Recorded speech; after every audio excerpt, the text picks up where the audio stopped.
Well, hello everyone. I'm back again to speak about how we can improve in our learning skills. If you've been following our series, we started last week speaking about how attitudes can impact on our learning experience and how we need to analyze our attitudes and get negative ones out the way. We looked at intelligence and how it's not something that's necessarily fixed, and how we need to create opportunities to grow our intelligence, and it's very possible.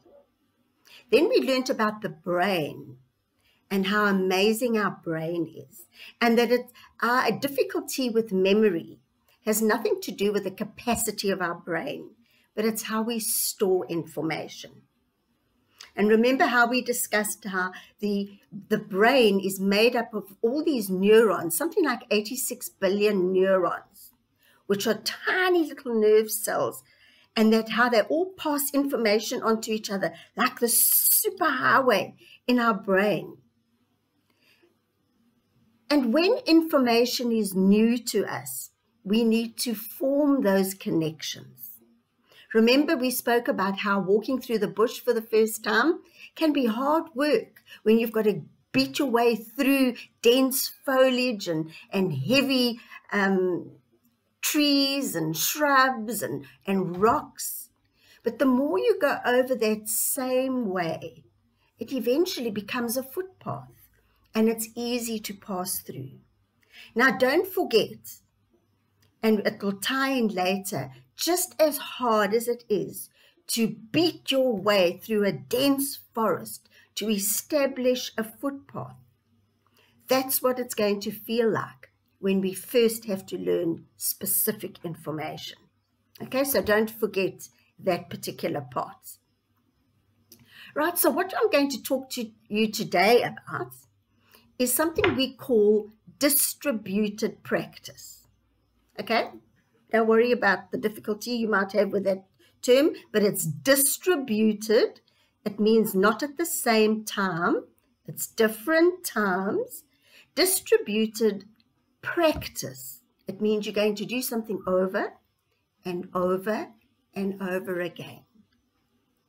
From our discussion that we had last time on Friday's video on the brain, we discussed how we need to get information from our working memory, our short-term memory.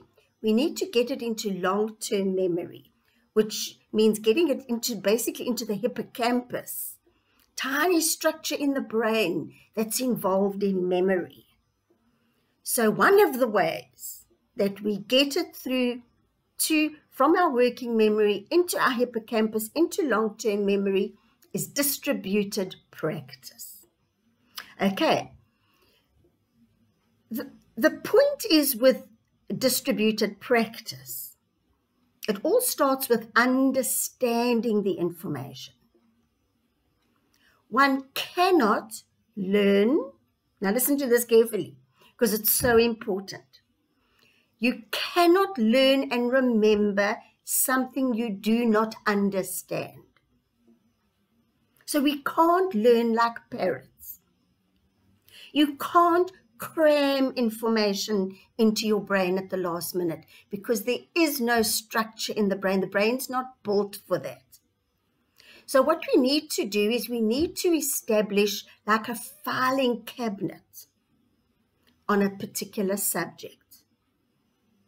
And we do that by this distributed practice. We form a file, you could say, in our brain, like a filing cabinet. And all the information related to that subject gets filed in this box. And you do that by understanding the subject. I want to give you an example. I'm not very much into sports at all. I have no understanding of rugby and soccer. I don't know the rules. I don't know the aim of the game, except chasing a ball around, whatever. I seriously don't understand the sport because I'm not interested, really. I've put it on my bucket list. I think at some stage of my life, I should learn to understand the basics. But the point is I don't understand the basics. So I do not have a filing box in my brain for those sports, which means when people talk about it, what they are saying actually means nothing to me. And I don't know where to put the information because I don't have a basic box of understanding on sports like rugby and soccer. So can you see how critical understanding is? When you understand information, it's starting to put it into a box. So how do we do this distributor practice? It's called the 60-30-10 principle. 60, 30, and then 10 principle. So what we do, and I learned this when I was at university. I wish I'd known it at school. 60% of your time in the beginning is not to dive in and learn the information. The first thing you have to do when you get presented with new information is you need to read it. And you read it again. And you seek to understand it. That's all you do. You're not trying to remember. You don't use any effort in trying to remember. What you're trying to do is you read over the information and try to understand it. How long do you do that for? It could be up to 60% of your time. All right? So you'd have to apply this to your own circumstances and your own schoolwork as to when you write exams. For me at university, I was able to apply it whether it was a half year or a full year to get the information finally ready before I could write examinations. So I was able to start early. I started early. The minute I got my marks, the one at the end of the year, sort of middle of December, UNISA gives their results. I was so excited because I so loved my learning that I would apply immediately. I'd register for the next year. So almost before Christmas time, I've got my new books. And I'm so excited because now I've got all my new books for the new year. And so I would spend my time even when I was on holiday. Okay, call me nuts, but I loved doing this. And I was doing it because I wanted to do it. And I would spend my time just looking through the book. I'd look through the subject, I'd page through it, I'd look at all the headings, I'd look at the different chapters, I'd go, oh, that's an interesting chapter, and I go and I read a bit there, and I read a bit there, scrounge around the book, get a basic idea of what we're going to be covering this year. And then eventually I start reading through. But at this stage, I don't even understand everything. I read through. I read the information. Now I start going through it again. And now I need to understand it. So now I might need to go slowly. I mean, when I first received my first book on psychology, I nearly had a heart attack. I thought if I'd seen that book before I registered, I would not have registered. Because in the first paragraph, there were so many words I had never heard of, and I had to sit with a dictionary. Like, it was painful. But I had to sit with the dictionary, every second word, and try to understand what was going on. There was no other way. But I wanted to gain mastery of the subject. And that's what I did. So I spent 60% of my time going through the information. I would start the assignments. Remember, I'm not learning. I'm not trying to memorize anything at this stage. I'm using the books. I'm working on the assignments, looking for the information, working with it, reading it and understanding it before I start learning. So that is 60% of the time. So already, how many times have I gone through the work? And then, when I'm ready, 30% of the time, I'm now ready to learn. Because guess what? I now have the filing system in place. I now understand the subject. So now I've worked with it, I understand it. Now I work at how to memorize it. And now I'll start creating mind maps, acronyms, acrostics. I'm going to tell you about that. Don't get a fright when you hear those words. They're magic. And they help you to laugh your way through an examination. So the 30% is learning to memorize it. That is now when we finally consolidate it and get it into that hippocampus part of the brain. And then 10% of our time before the examination, we revise. We go over it. We look at all the information. We look at the main points. We go through our mind maps we've drawn. We make sure we remember any acrostics or acronyms that we need to remember. But it's easy at that stage. And I used to have the most amazing experience when I was studying at university by about September. Because when you first start a subject, it's big. You know, and you're going through it and understanding, but it's sort of in bits and pieces. But it was like quite amazing. So many times by September, before the exams, everything seemed to fit together like a jigsaw puzzle. It's like, I get the subject. And it was so exciting. So it would just come together. But you had to persevere through the 60% of the time and the learning until you find the subject just gels and you know it.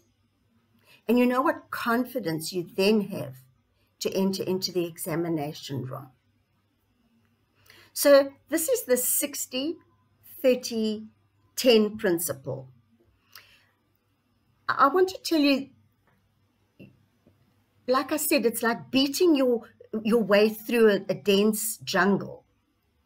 And that's how we have to forge these pathways in our brain for that particular subject. Now, I have mentioned before on the series that I really don't do maths well. Well, I don't do it at all. But one of my subjects for my degree was statistics. I had no choice. But it was so hard for me because I don't think, I just found that incredibly hard to do. It doesn't come natural to me at all. For example, also when I did sections of the brain and we had to do how the neurotransmitters work and it was the chemical reactions in the brain, I had to get my husband, who understands chemistry, to sit down with me and draw pictures. So that, okay, so this sentence, so this is what happens with this particular brain cell. I had to draw pictures like a child, slowly until I understood it. And that's what I had to do with statistics. And let me tell you, it felt like I was pulling chewing gum to actually even delve into the detail of the statistics. Because just like mathematics, you can't do statistics unless you understand the information. But that kind of detail is so left-brained and detailed. I found it extremely hard. Literally felt like pulling my brain like to even get it into that information. And I went over it. If I had to go over one sentence 20 times, I did it 20 times. And I wrote down. And only once I got that did I get to the next sentence, till I understood it. But it was painful. But in the end, I wrote the examination. I can't remember my exact mark, but I know I passed the whole degree, cum laude. So it was, I know I got over 80% for that. But it was blood, sweat, and tears. If I could have avoided that subject, I would have. But I had left it right to the end. So I had 29 modules behind my name, passed for the degree. I had this one statistics. So was I going to throw up my whole degree because I can't do statistics? No. So you know what? You've got to get attitude out the way, and you've got to decide, you know what? I can do it. Distributed practice and effort. 60, 30, 10. And so in the end, things come together. So in review for today, I just want you to know you can't cram. There's no box in the brain for cramming, and you have to understand. If you don't understand, you go over it and over it. If you're lucky enough to be in a classroom, you ask questions. You Google information, sometimes just looking at it from another point of view. Ask one of your school friends to help you. You have to find a way to understand the information. So you ask, you dig until you understand it. And I promise you, once you start laying the groundwork for these things and these subjects, afterwards it becomes so much easier because you've got these neurons firing, you've got the networks available to attach. You're not beating through a dense jungle within the brain trying to connect these neurons. You've got the superhighway, and any more information that you learn on this subject, you already have a filing system. So I hope you found this information as exciting as I do, and I really think that it can revolutionize the way you study. So all the best for today, and I'll be back this week with looking at some of the other strategies. Remember, we're trying to get information from short-term memory into long-term memory into the hippocampus. We want to consolidate our memory. And how do we remember certain things? We do need some tricks. And I'm going to show you some amazing tricks. And using them, I promise you, there were some subjects I laughed my way through the examination. One subject, I received 100% for it. And it was because I had these magic tricks. And I'm going to tell you about that in our next video. So, all the best. Stay safe. Learn hard. Get those attitudes out the way. And just know your brain is no better, no worse than anybody else's. And we can do it. It's not limited capacity in the brain that's the problem. It's the way we learn. So I hope you're finding this helpful, and all the best. Enjoy your day. Stay safe and wash your hands. Right you are. Bye-bye.